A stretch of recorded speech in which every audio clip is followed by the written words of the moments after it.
এই মুহূর্তে চট্টগ্রামের জলাবদ্ধতার খবর জানাতে আমাদের সাথে সরাসরি যুক্ত হচ্ছেন সেখান থেকে আমাদের সিনিয়র করেসপন্ডেন্ট আরিস আহমেদ। আরিস, জলাবদ্ধতা পরিস্থিতি কতটা ব্যাপক এবং সাধারণ মানুষের ভোগান্তির চিত্র কেমন দেখছেন?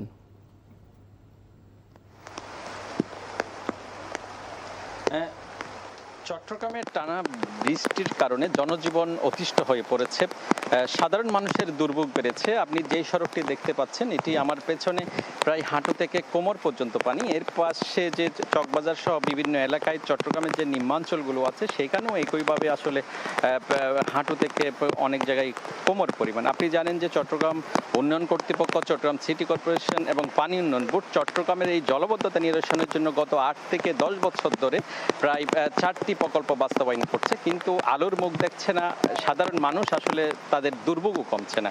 একটু বৃষ্টি হলেই এইভাবে আসলে জলাবদ্ধতার মগ্ন হয়ে পড়েন।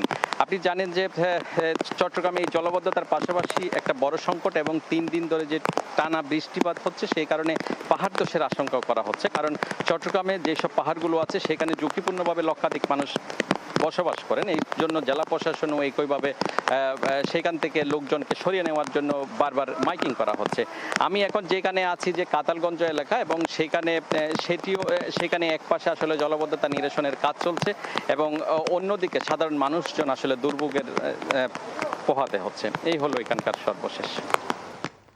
জানছিলাম বন্দরনগরী চট্টগ্রামের জলাবদ্ধতার খবর।